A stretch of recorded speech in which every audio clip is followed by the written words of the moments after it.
नमस्कार दोस्तों, welcome to 10x trader. मैं हूं राजेश कुमार और आज के इस वीडियो में मैं बात करने वाला हूं ओवरऑल मार्केट के बारे में। दोस्तों, आप देख सकते हैं कि काफ़ी अच्छा खासा हमको खरीदारी नज़र आ रहा है। अगर मैं हीट मैप में आके देखूं तो आप देख सकते हैं ज़्यादातर जो स्टॉक्स है निफ्टी 50 के, वो आपको ग्रीन में दिखाई देंगे। कुछ स्टॉक्स ऐसे हैं जिनमें थोड़ा बहुत बिकवाली है, जैसे श्री सीमेंट में 0.5% का बिकवाली है, डीमार्ट में 1.6% का गिरावट है और वरुण बेवरेजेस में 1.58% का डाउनफॉल है। लेकिन बाकी सब में आपको अच्छा खासा अप मूव दिख रहा है। बजाज होल्डिंग्स में 6% का मूव है, LIC में 1% अप आपको दिख रहा है, कैनरा बैंक लगभग 3% अप है, गोदरेज कंज्यूमर अराउंड 4% अप है और ABB 4% अप है, JSW एनर्जी 4% अप है, टाटा पावर 3% अप है, पीडीलाइट 1% अप है, TVS मोटर 1.5% अप है, इंडियन ऑयल 2.4% अप है। यानी ज़्यादातर आपको स्टॉक्स ग्रीन में ही दिख रहे हैं। तो हीट मैप आपका क्या दिख रहा है? ग्रीन में दिख रहा है। इसका मतलब ये है आज के दिन में अच्छा खासा खरीदारी आया हुआ है। और इसी के साथ हमने कल के उसमें देखा था कि DIS ने काफ़ी अच्छा खासा खरीदारी किया हुआ है। आप 18 फरवरी को देख सकते हैं 4786 करोड़ का खरीदारी किया हुआ था और वहीं पे DIS ने 3000 करोड़ का खरीदारी किया। हालांकि ये खरीदारी जो हुआ था वो आपका एयरटेल का ब्लॉक डील होने की वजह से हुआ था, लेकिन फिर भी आपको वहाँ पे कुछ ना कुछ खरीदारी तो दिख ही रहा है। 19 फरवरी यानी कल की डेट का देखिए तो वहाँ पे 1800 का बिकवाली हुआ, यानी बिकवाली बहुत ज़्यादा कम चुका है और वहीं पे DIS ने 1900 करोड़ का खरीदारी किया। यानी नेट आप देख सकते हैं इस महीने में अगर देखें तो फरवरी महीने में 35,000 करोड़ का DIS ने खरीदा है और 30,000 करोड़ का FIs ने बेचा हुआ है। यानी अभी भी नेट जो है बाइंग हो रहा है, लेकिन फिर भी हम लोग का स्टॉक गिर रहा है। तो दोस्तों, ऐसा होता क्यों है? क्योंकि जो बाइंग और सेलिंग है दोनों सेम चीज़ में नहीं हो रहा है। FIs जिन स्टॉक्स में बिकवाली कर रहे हैं उन स्टॉक्स में DIS नहीं खरीद रहे हैं, DIS दूसरे स्टॉक्स खरीद रहे हैं। और जहाँ तक मुझे लगता है DIS का फोकस अभी लार्ज कैप स्टॉक्स में है, क्योंकि आप देख सकते हैं mid cap small cap stock जितना गिरे हैं उतना निफ्टी नहीं गिरा है। लेकिन आज के दिन में कुछ हमको अलग नजर आया। आप यहाँ पे देखिए निफ्टी 50 और निफ्टी बैंक में आपको बहुत हल्का सा गिरावट देखने के लिए मिला है। आज का जो अपमूव था उसमें निफ्टी 50 ने और बैंक निफ्टी ने, इवन निफ्टी IT ने भी पार्टिसिपेट नहीं किया।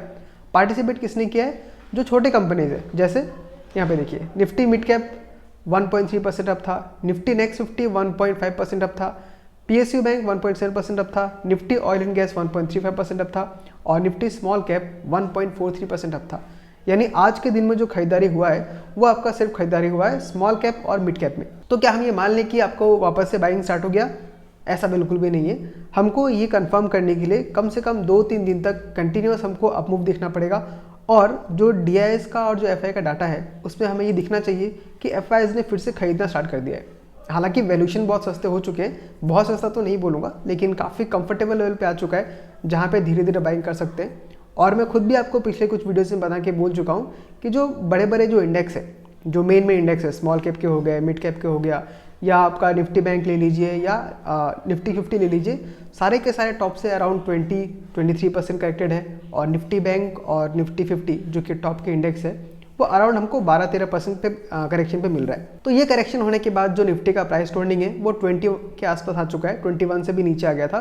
तो जब भी निफ्टी 50 का प्राइस टू अर्निंग 20 के नीचे आए या 20 के आसपास आए, आपको बाइंग स्टार्ट कर देना है।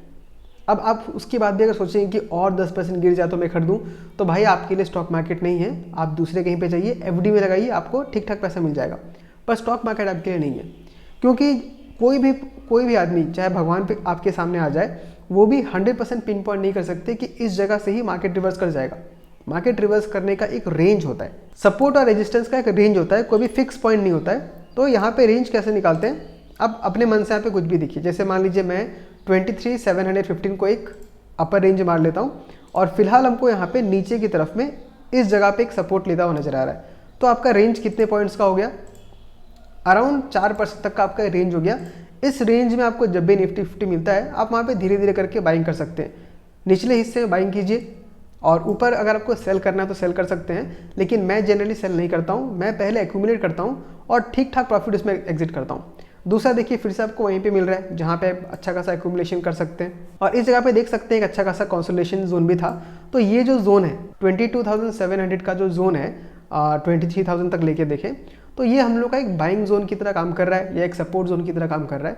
तो अगर आपको लॉन्ग टर्म में इन्वेस्ट करना है निफ्टी में, तो ETF के थ्रू आप यहाँ पे कंटिन्यूसली बाइंग कर सकते हैं। और जिसने भी लॉन्ग टर्म में बाइंग किया है उसको हमेशा प्रॉफिट हुआ है। आप ज़्यादा नहीं, आप यहाँ से सिर्फ 3 साल 2 साल पहले जाके देखिए, मैं मंथली वाइज कन्वर्ट करता हूँ चार्ट को। ये देखिए आपने 2023 में अगर लगाया होता जुलाई में, तो भी आज आप 18% के प्रॉफिट में बैठे होते। देखिए मार्केट टॉप से 13% करेक्ट है, फिर भी आप 18% हाई में बैठे होते। अगर आपने इस जगह पे लगाया होता अक्टूबर 2021 जहाँ से मार्केट गिरना स्टार्ट हुआ था, अब वहाँ पे भी लगाए होते तो भी आप आज 27% के प्रॉफिट में होते।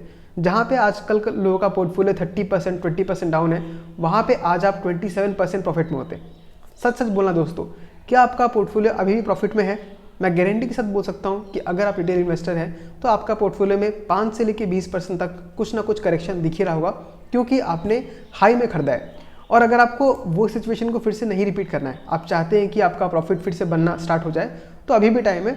अभी इस गिरावट में धीरे धीरे करके बाय करना स्टार्ट कीजिए, क्योंकि तभी आप 1 साल बाद 6 महीने बाद जब वापस से मार्केट उठेगा, तब इन स्टॉक्स की वजह से आपको अच्छा खासा प्रॉफिट मिलेगा।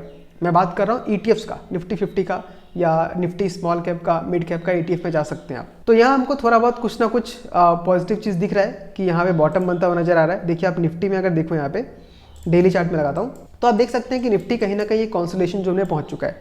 ये देखिए यहाँ से एक बार रिवर्सल दिखाया, फिर यहाँ पे आके सपोर्ट लिया और अभी इस जगह पे वापस से ही कंसोलिडेशन कर रहा है। तो जहाँ तक मुझे लगता है निफ्टी यहाँ से ऐसे करके एक राउंडिंग बॉटम बनाएगा और वापस से अपना अपमूव स्टार्ट करेगा। तो ये जो जोन है ये कंसोलिडेशन का है। अब कब तक चलेगा हमें पता नहीं है, लेकिन जहाँ तक देखा गया है 4 से 6 महीने या बहुत ज़्यादा होने से भी आपका 8 से 9 महीने तक का कंसोलिडेशन होता है। तो अब यहाँ से देखिए, आप अक्टूबर से देखिए, आज यहाँ पे अगर आप देखेंगे तो 144 डेज 150 डेज ऑनली हो चुका है, यानी 5 महीना ऑलरेडी हो चुका है। तो मान लीजिए 2-3 महीना 4 महीना आपको और झेलना है, उसके बाद आपको प्रॉफिट देखने मिल ही जाएगा आराम से।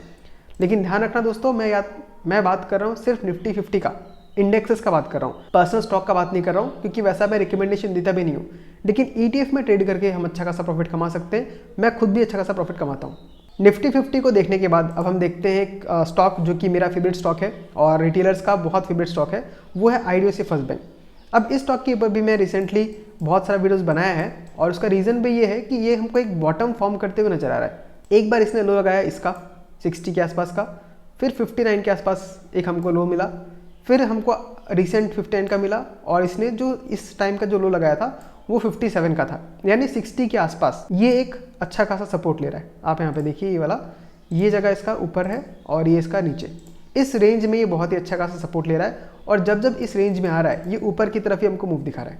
ये देखिए इस जगह पे कितना सही से बैठा है ये इसका पहले एक रेजिस्टेंस की तरह काम कर रहा था, इस जगह में भी एक रेजिस्टेंस की तरह काम किया है, यहाँ भी रेजिस्टेंस आपको दिख रहा है। तो ये जो पूरा जोन हो गया, ये अराउंड 5% तक का जोन है आपका, 5 या 10% तक का, यस 10% का जोन है मान लीजिए आप। ये 10% का जोन इसके लिए किसकी तरह काम कर रहा है? एक स्ट्रॉन्ग सपोर्ट की तरह काम कर रहा है।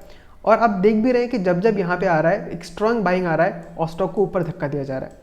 तो जहाँ तक मुझे लग रहा है यहाँ पे बहुत अच्छा खासा बाइंग हो रहा है। और बाइंग मैं तो कर नहीं रहे हैं, मुझे पता है कि हम सब डर के मारे बैठे हुए हैं, हमको लग रहा है कि स्टॉक और नीचे आ जाएगा, लेकिन आप यहाँ पे खुद देखिए, आपको प्रूफ दिख ही रहा है। जब जब नीचे आ रहा है आपको 7-8% ही आप दे रहा है।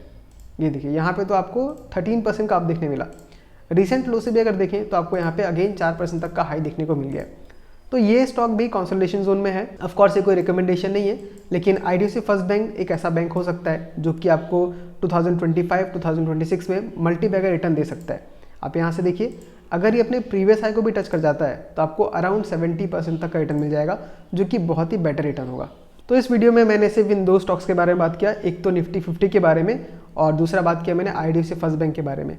आप मुझे कमेंट करके बताइए कि आप इन दोनों के बारे में क्या सोचते हैं। अगर आप डर रहे हैं तो ये मौका डरने का नहीं है। अगर एक्स्ट्रा पैसा आपके पास नहीं है तो कोई बात नहीं, अभी आप इतने कम प्राइस से बेचिए मत, आज नहीं तो कल आपका प्राइस वापस आएगा और तब आप अगर चाहे तो वहाँ पे एग्जिट करने का सोच सकते हैं। इतने कम दाम में एग्जिट करना कोई भी समझदारी का बात नहीं है, जहाँ पे लोगों ने धीरे धीरे बाइंग करना स्टार्ट कर दिया है। जो FIs DIs है वो इतने सस्ते वैल्यूएशन में यहाँ पे और बेचने का चांस बहुत ही कम है।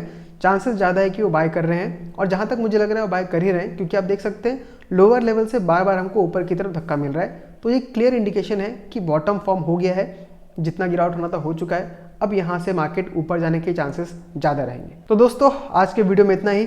आई होप आपको आज का वीडियो अच्छा लगा, आपको इन्फॉर्मेशन अच्छा लगा। अगर आप कुछ पूछना चाहते हैं या कुछ बताना चाहते हैं तो कमेंट करके बताइए। इस वीडियो को लाइक कर दीजिए और हो सके तो चैनल को सब्सक्राइब भी कर दीजिएगा, क्योंकि उससे मुझे बहुत मोटिवेशन मिलता है और मैं ऐसे वीडियोज़ कंटिन्यूसली आते रह पाता हूँ। तो मिलता हूँ आपसे अगले वीडियो में किसी अगले स्टॉक के साथ। तब तक के लिए टाटा, बाय बाय, टेक केयर।